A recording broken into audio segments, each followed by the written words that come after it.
أتدري من يزيل الهم إن ضاقت بك الدنيا ومن. And therefore understand, people have what? Two types. One is a person who impacts society and he changes society, and the other person is he who is impacted by society.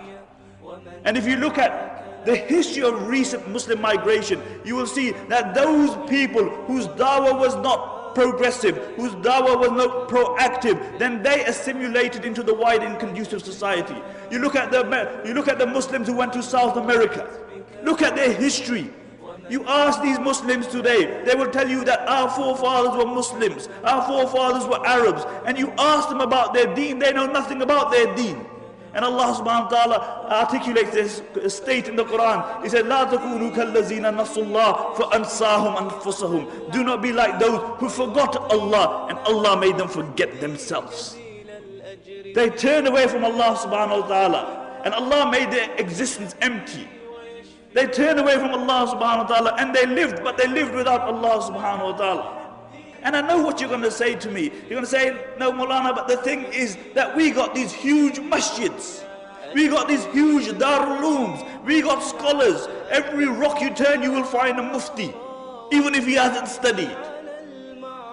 But let me tell you about a society which had bigger masjids than you had, which had bigger scholars than you had, which had bigger darulooms than you had. This was Muslim Spain.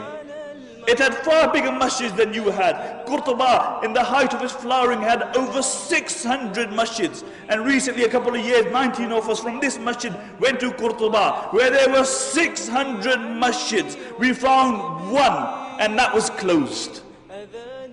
Why? What happened? Because these were people who forgot Allah, and Allah made them forget themselves. And you look at the scholars of Spain. Who were the scholars of Spain? There were the likes of Ibn Hazm, there were the likes of Imam Qurtubi, there were the likes of Ibn Abdul Barr, there were the thinkers like Ibn Sina, Ibn Rushd. These were people who were the backbone of Islamic learning. There were no greater scholars than these in the history of Islam. And Andalus, Spain, was built on the model of Medina. And as long as their focus remained on Medina, they flourished. But when their focus turned toward the dunya, then that same progressive society sank. Because the Muslims were not created for the dunya. The Muslims were not created for the dunya. The Muslims were created for the hereafter. We are Abdullah. We are the slaves of Allah subhanahu wa ta'ala. And the highest status that we can reach is that we remain the slaves of Allah subhanahu wa ta'ala. This very society, Spain, when their own people, their focus became the dunya, then every single person was concerned about himself. He was concerned about his own kursi. And the narrations mention that the rulers of Spain, what they would do, that the Muslims would actually make treaties with the Christians and they would fight against their own Muslims. They would fight against their own Muslims. And one place after the other fell in Muslim Spain. One place after the other, until there was only one place left, and that was Granada. And Granada fell 50 years after the rest of Spain. Until Abu Muhammad, he drew a treaty with the Christians on the condition that he would allow them to take over, on the condition that they would not persecute the Muslims, that they would not forcefully convert the Muslims, that they would not remove the Muslims from their post. And when the Christians came in, the first thing they did, they reneged on their promise. And when they entered the Alhambra Palace, they found the highest place that they could find, and they erected a crucifix there. And when Abu Muhammad saw this, he began to cry. He began to cry, and his mother rebuked him. She said, why are you crying like a woman when you couldn't defend it like a man? Why are you crying like a woman when you couldn't defend it like a man? And this is our state today, really. We whinge about everything. We blame everybody else besides ourselves. We blame the Christians, we blame the Jews, we blame everybody else. But it's one person we don't blame, it's us. We even blame time. The zamana yesa.